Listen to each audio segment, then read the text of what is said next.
Good morning. My name is Dominique. This is Victoria, and we're doing our presentation on symphysis, pubic dysfunction, also known as SPD. So our objectives are define it, discuss the causes of it, discuss the clinical manifestation and functional limitations, identify the test and measures, discuss distinguishing characteristics, outline the overview, discuss the likely outcomes, and summarize. So, pubic dysfunction, the anatomy of it. So it's classified as a symphysis because it has no synovial tissue / fluid, and it contains a fibrocartilaginous lamina / disc. The bone surfaces of the joint are covered with hyaline cartilage but are kept apart by the presence of the disc.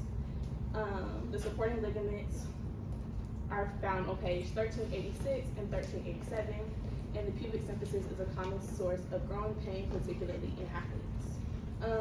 What is it?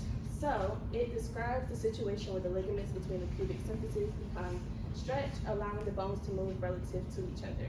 In severe cases, rupture of the symphysis may occur, and for this more severe form is called diastasis symphysis pubis.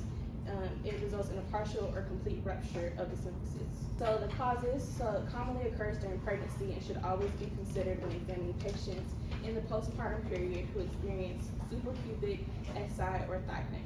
The associated ligamentous laxity during pregnancy is a response to the hormones, progesterone, and relaxin. Causes unrelated to pregnancy include the possibility of a structural misalignment of the pelvis. Pelvic misalignment results in an increased pressure on the pubic symphysis cartilage with subsequent pain.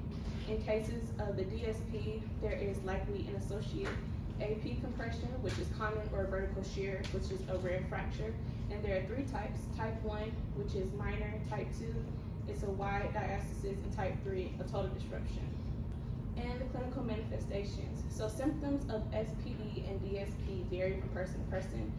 Subjectively, a patient may report pain with activity that involves lifting one leg at a time, or parting the leg, such as lifting the leg to put on clothes, getting out of the car, turning over in the bed, and ascending stairs. And objectively, a patient demonstrates an antalgic waddling gait. How patient reveals tenderness over the anterior pubic symphyseal area, and occasionally clicking can be felt or heard.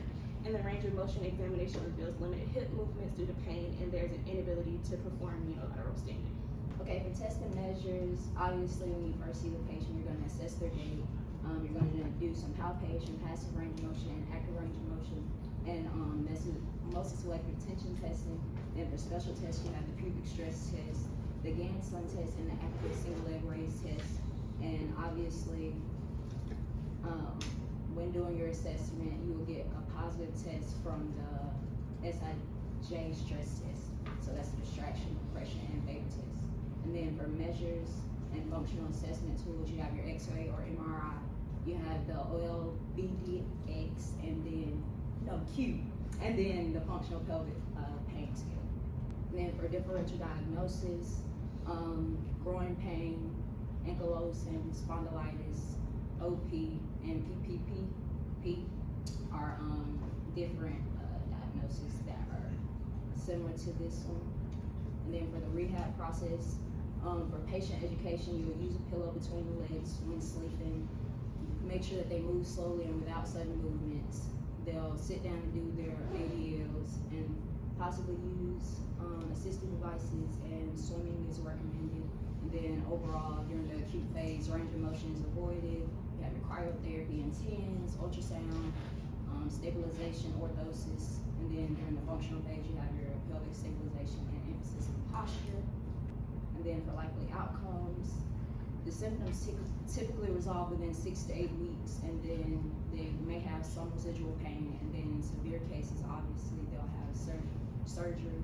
And an overview, SPD is when ligaments of the pubic symphysis become stretched, allowing the bones to move. And then the primary cause is pregnancy, and obviously not being pregnant. And then patient education is important. Surgery may be needed and heals within 6 to 8 weeks. These are our references.